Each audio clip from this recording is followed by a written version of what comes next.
오래 서 있는 동안 바람이 한 번 방향을 바꿨다. 방향이 바뀐 바람은 그림자의 길이를 바꿨고 그녀의 발끝에 그림자가 겹겹이 쌓였다. 겹친 그림자 위에서 그녀는 아주 작게 고개를 숙였다. 용서라고 부를 수 있을지 모르겠다. 이름을 붙이면 작아질까봐 나는 그 장면을 이름 없이 바라보았다. 이름이 없는 장면이 더 크게 남는다. 그녀는 무릎을 굽혀 흙바닥에 앉았다. 한 줌의 흙을 집어들었다. 가만히 펼친 손바닥 위에서 흙이 바람을 타고 스스로 흩어졌다. 그녀는 그 흩어짐을 멈추려 하지 않았다. 멈추지 않음이 멈춤인 때가 있다. 흩어지도록 두는 것이 모으는 일일 때가 있다. 그녀는 손바닥을 털지 않고 일어섰다. 손바닥에 흙은 걸음을 옮길 때마다 조금씩 떨어졌다. 떨어지는 동안 무언가가 가벼워졌다. 그녀가 떠난 다음 날 아들은 다시 왔다. 그는 작은 방에 골조를 세우고 지붕을 얹고 창틀을 달았다. 누구의 도움도 받지 않았다. 도움이 손쉬운 때일수록 사람은 혼자 해야 하는 일이 있다. 혼자 해야만 그 일이 자신의 것이 된다. 그는 저녁 어스름에 마지막 못을 받고 손등으로 이마에 땀을 훔쳤다. 방 안에는 아무것도 두지 않았다. 오직 그림 하나만 벽 정중앙에 걸었다. 그리고 문을 닫았다. 잠그지 않았다. 잠가야 할 이유가 없었고 잠그고 싶지도 않았다. 세계는 닫히지 않아야 한다. 닫힌 세계는 오래가지 못한다. 그는 문 밖에 낮은 의자 하나를 놓았다. 앉으면 방 안의 그림이 시야 한가운데로 들어왔다. 그는 앉았다. 별이 뜨기 전에 하늘은 늘 가장 쓸쓸하고 그래서 가장 넓다. 그는 그 넓음과 마주 보았다. 한동안 그림과 하늘 사이를 오가다가 마침내 그림에 초점을 맞췄다. 초점을 맞추는 순간 사람은 마음을 결정한다. 그는 결심했다. 떠나지 않기로. 떠나지 않음은 머무름이 아니었다. 떠나지 않음은 남겨진 질문을 지키는 방식이었다. 시간이 흘렀다. 봄이 왔고 잎이 났고 장마가 길었고 초가을의 투명한 바람이 마당을 쓸었다. 방문객이 가끔 오고 더 자주 오고 다시 드물어졌다. 소문은 흐르다가 썩고 썩다가 투명해졌다. 투명해진 소문은 기억이 된다. 기억은 잘못되기 쉽고 바로 그 잘못됨 덕분에 오래간다. 오래가는 이야기만이 사람을 만든다. 아들은 그 오래가기를 방치했다. 방치는 책임의 다른 말일 때가 있다. 어느 날 낯선 청년이 찾아왔다. 그는 도시에서 예술을 공부한다 했다. 내 이름을 한 번도 들어보지 못했지만 그림의 이야기는 들었다고 했다. 그는 그림 앞에서 오래 서 있었고 서 있는 동안 어깨가 조금씩 내려왔다. 이 눈동자 안쪽에 작은 원이 있네요. 아들은 고개를 끄덕였다. 네. 마치 누군가가 안에서 바깥을 보고 있는 것처럼. 아들은 대답하지 않았다. 청년은 메모를 하지 않았다. 대신 잠시 눈을 감았다. 눈을 감는 동안 사람은 무엇을 기록한다. 기록은 종이가 아니라 몸에 남는다. 청년은 눈을 뜨며 말했다. 감사합니다. 그리고 떠났다. 떠나는 발소리는 조용했다. 조용한 발소리는 돌아올 가능성을 남겨둔다. 아들은 그 가능성에 대해 생각하지 않았다. 가능성은 생각하지 않을수록 제대로 남는다. 그날 밤 바람이 유독 세차게 불었다. 방의 지붕이 삐걱거렸고 창문틀이 미세하게 울렸다. 아들은 문을 열고 그림을 확인했다. 그림은 그 자리에 있었다. 눈동자의 원은 조금도 흐려지지 않았다. 오히려 더 선명해진 듯 보였다. 그는 호련히 떠오른 생각을 지울 수 없었다. 그 원은 언젠가 다치기 전에 나일지도 모른다. 다치기 전 멈출 수 있었던 순간의 자신. 그는 그 순간을 떠올렸다. 전화, 연기, 사과, 포옹, 100번의 가능한 결말들. 그러나 사람의 삶은 언제나 한 가지 결말만을 선택한다. 선택하지 않기로 선택한 채로. 아침이 오자 그는 작은 방의 바닥을 쓸었다. 모래와 먼지가 쓸려나가며 작은 소리를 냈다. 그 소리는 이곳에서만 들을 수 있는 종류의 소리였다. 도시에서는 모든 소리가 너무 많은 소리와 섞여 진짜로 들리지 않는다. 여기는 다르게 들렸다. 분리된 소리는 진실을 담는다. 그는 쓸고 또 쓸었다. 바닥이 반짝거릴 정도로 매끄러워졌을 때 그는 빗자루를 세워 벽에 걸었다. 그는 그제서야 방 한쪽 구석의 그림자 속에서 작은 금속통을 발견했다. 필름통이었다. 뚜껑은 휘어 있었고 한쪽 면은 불에 달고 검게 변색되어 있었다. 그는 손끝으로 그 표면을 더듬었다. 차갑지 않았다. 오래된 것들은 시간과 닮아 미지근하다. 그는 조심스럽게 뚜껑에 손톱을 걸었다. 열리지 않았다. 무리해서 비틀지 않았다. 열지 않는 것이 더 정확한 방식일 때가 있다. 그는 통을 다시 그림자 속에 놓았다. 그림은 통을 의식하지 않았다. 통도 그림을 의식하지 않았다. 서로가 서로에게 기대지 않을 때 관계는 오래 지속된다. 며칠 뒤 수진이 다시 왔다. 이번에는 혼자가 아니었다. 그녀는 어머니와 함께였다. 어머니는 산길이 낯선지 한동안 숨을 고르고는 조용히 방 앞에 섰다. 수진은 문을 열지 않았다. 어머니가 물었다. 보지 않을래? 수진은 대답했다. 봤어요. 어머니는 더 묻지 않았다. 모르는 사람은 묻고 아는 사람은 머무른다. 둘은 문 앞에서 오래 머물렀다. 그 그림 없는 바라봄마저 그림을 바라보는 행위였다. 방 안의 그림은 무겁지 않았다. 무거운 것은 방 밖의 침묵이었다. 그날 저녁 수지는 아들과 마주 앉았다. 둘은 나를 거의 언급하지 않았다. 대신 날씨, 장보는 일, 도시에 있는 집의 창문 틈새, 새로 산 커튼, 못 박을 자리를 이야기했다. 사람들은 가장 큰 일을 앞에 두고도 작은 일들을 말한다. 작은 일들이 큰 일을 지탱한다. 큰 일은 작은 일들이 자기 자리를 잃을 때 무너진다. 우리는 그 균형 위에서 산다. 식탁 위에 숟가락이 아주 작은 소리를 냈다. 그 소리가 오래 남았다. 수지는 그 소리의 길이를 세듯 천천히 말했다. 저는 괜찮아요. 아들은 고개를 들었다. 정말? 정말이에요. 그는 대답하지 않았다. 정말의 진위를 가리는 일은 서로의 눈을 오래 보는 것으로 충분했다. 그들은 서로를 오래 보았다. 오래 본다는 것은 떠날 준비를 한다는 뜻이기도 했다. 몇 주가 지나 산에 첫눈이 내렸다. 첫눈은 언제나 사람을 데리고 온다. 머뭇거리던 방문객들이 다시 길을 올랐다. 그들 중 누구도 내 이름을 정확히 알지 못했다. 이름은 소용없었다. 그림이 있었다. 그림은 사람들의 발을 멈추게 했고 멈춘 발의 주인을 조용하게 앉혔다. 앉으면 사람은 숨을 고른다. 숨을 고르면 사람은 비로소 본다. 보는 동안 세계는 다시 만들어진다.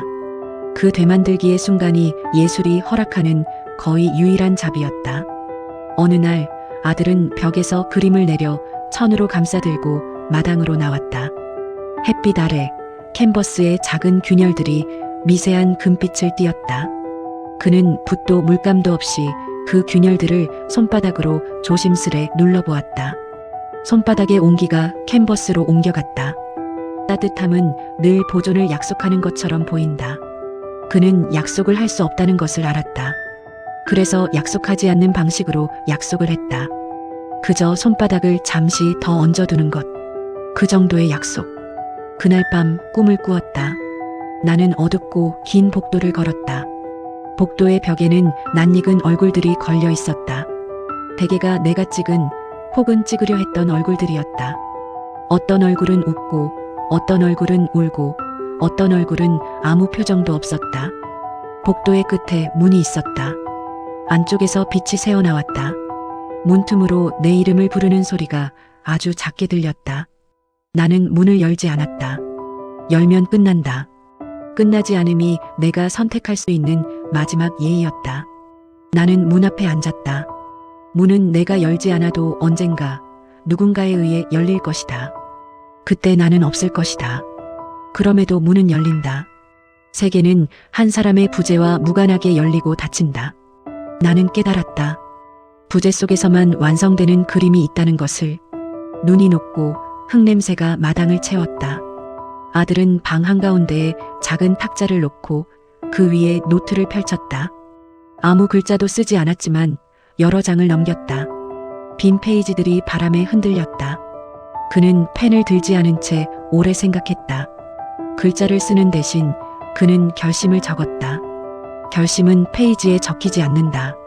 사람의 어깨와 발걸음에 적힌다. 그는 다음날 마을 초등학교 미술실에 중고 이젤과 종이, 물감을 기증했다. 누구의 이름도 적지 않았다. 이름을 적지 않을 때 일이 제대로 남는다. 남는 일은 사람을 바꾼다. 그 주말 처음으로 어린아이들이 방 앞에 까치발을 들고 그림을 보았다. 아이들은 고개를 갸웃했다. 저 언니 왜 웃어? 글쎄, 옆에 아이가 말했다. 그냥 웃고 싶어서? 아이의 대답이 이 방에 들려온 모든 대답 중에서 가장 정확했다. 정확한 대답은 언제나 단순하다. 단순함에 도달하려면 너무 많은 길을 돌아야 한다. 아이들은 돌아가지 않았다. 그래서 단번에 도착했다. 아들은 아이들이 남긴 발자국을 쓸지 않고 그대로 두었다. 발자국은 금세 사라졌지만 그 사라짐이 이 방에 가벼운 숨을 남겼다. 한 번은 겨울의 끝자락에 낯선 노부부가 찾아왔다. 그들은 방 안의 그림을 보더니 동시에 한숨을 길게 내쉬었다. 한숨이라기보다 아주 멀리서 온 어떤 바람을 내뱉는 것 같았다. 노인은 벽에 귀를 댄 채 낮게 말했다. 젊었을 때 우리도 불을 봤지. 그 말에는 설명이 없었다. 설명하지 않음이 더 많은 것을 말하는 때가 있다.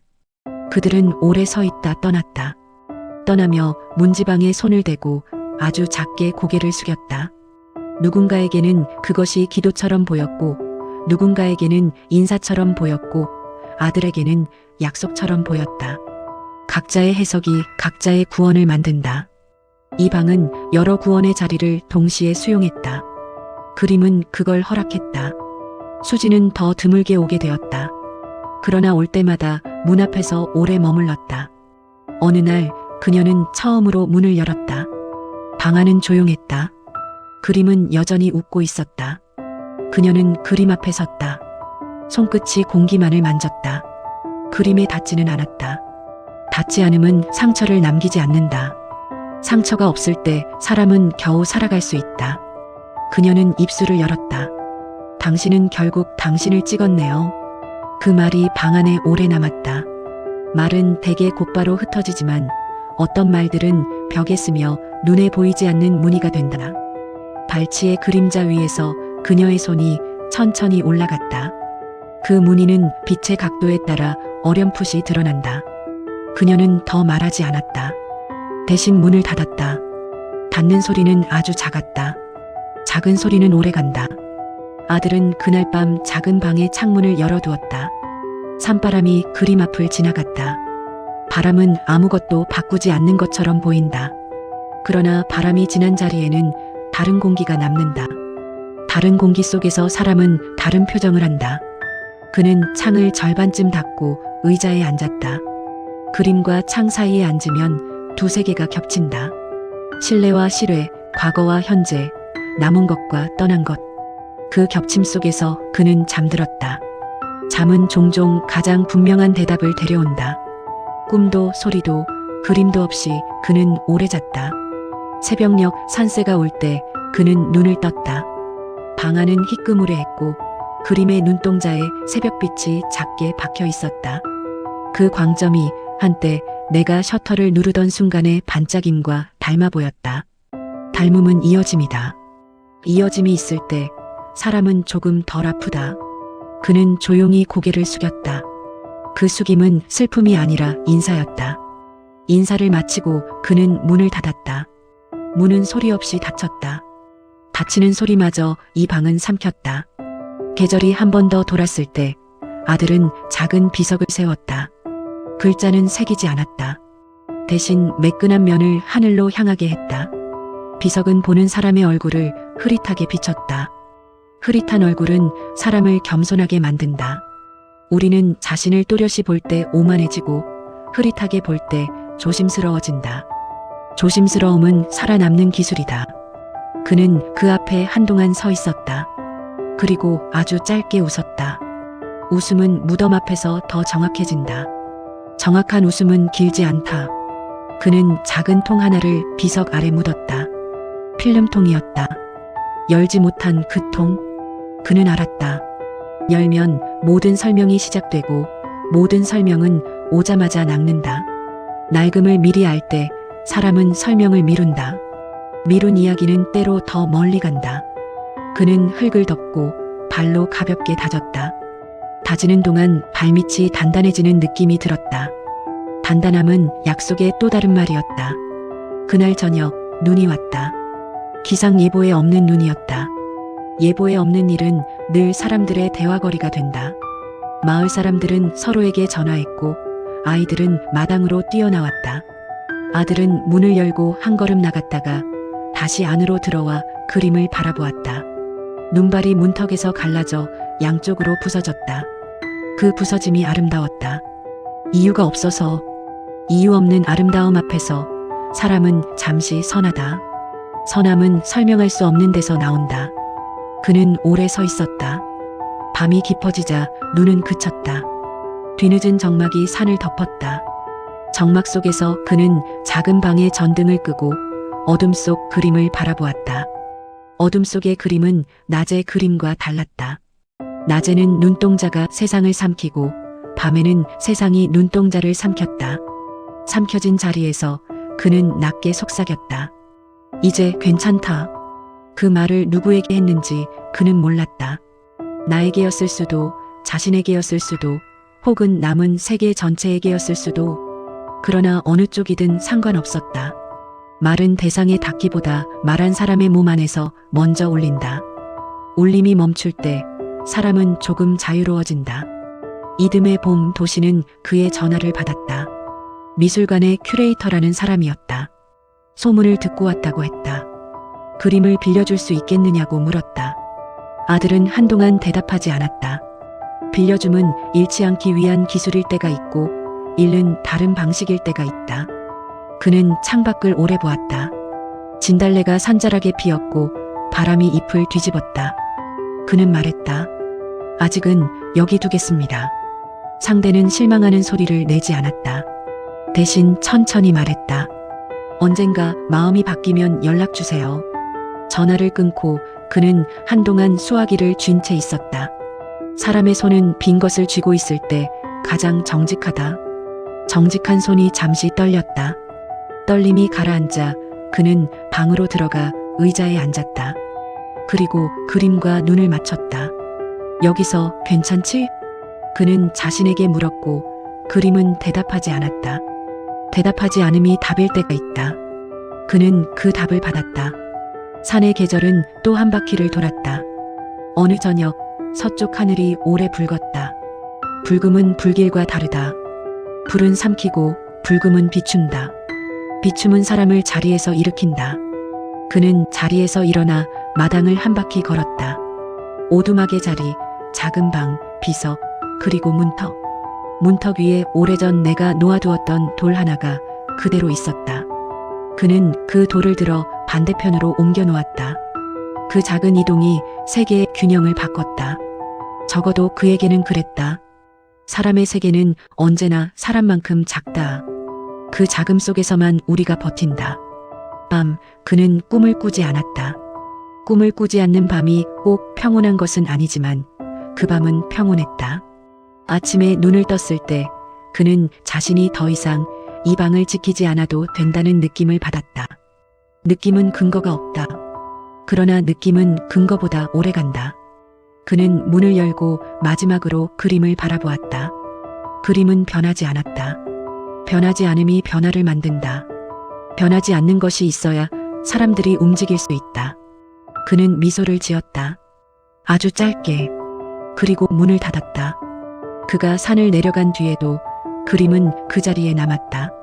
사람들은 여전히 가끔 찾아와 문 앞에서 서 있었다.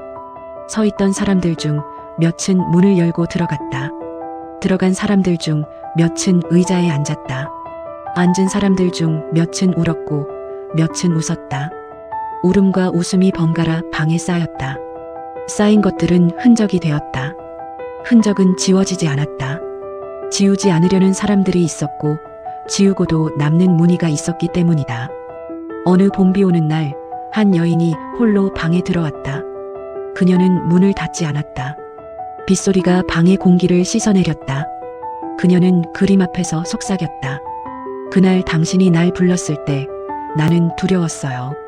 그런데 지금 그 두려움마저 나였다는 걸 알아요. 그녀는 웃었다. 울음과 웃음이 한 얼굴에 동시에 떠올랐다. 그 얼굴이 내 평생의 질문에 대한 가장 정확한 답이었다. 사랑이 아니라고 말하던 그녀의 목소리, 사랑보다 깊다고 답하던 내 목소리, 그 모든 것이 지금 여기서 다른 이름이 되었다. 이름을 바꾸는 일이 곧 사는 일이라는 것을 나는 뒤늦게 배웠다. 바람이 지나갔다. 램프는 꺼져 있었고 커튼은 새 것으로 바뀌어 있었다. 그러나 빛은 여전히 같은 방식으로 그림을 비췄다. 빛은 변하지 않는다. 변하는 것은 사람들이었다. 변하는 사람들이 돌아가며 같은 빛 아래 다른 표정을 지었다. 그 표정들은 모두 이 방의 것들이 되었다. 방은 넓어지지 않았다. 단지 깊어졌다. 깊어지는 방은 무덤이 아니었다. 오히려 입구처럼 보였다. 사람들은 출구를 찾으려 와서 입구를 발견하고 갔다. 나는 없다. 그러나 있을 때보다 분명하게 어떤 자리에 있다. 그녀의 눈동자 속 작은 원안. 원은 닫혔고 닫힌 만큼 열려 있다. 닫힘은 끝이 아니라 형태다. 형태를 얻은 것은 오래간다. 오래가는 것은 언젠가 필요 없는 것이 된다. 필요 없어진 것만이 진짜 남는다. 그때 나는 완전히 사라질 것이다. 사라짐을 두려워하지 않는다. 사라지는 동안 누군가는 이 방에서 조용히 숨을 고를 것이다. 숨을 고르는 사이 자신의 얼굴을 볼 것이다. 그 얼굴은 그들 자신일 것이다. 그리고 아주 작게 그러나 확실히 웃을 것이다. 이 산속은 조용하다. 세상은 나를 잊었고 나 또한 세상을 잊었다. 하지만 이 침 속에서만 남는 것들이 있다. 나는 진짜 인간의 얼굴을 찍었다. 그 얼굴은 그녀가 아니었다. 나였다. 그리고 그 얼굴은 지금도 그녀의 눈동자 속 작은 원으로 남아 천천히, 아주 천천히 세상을 바라보고 있다.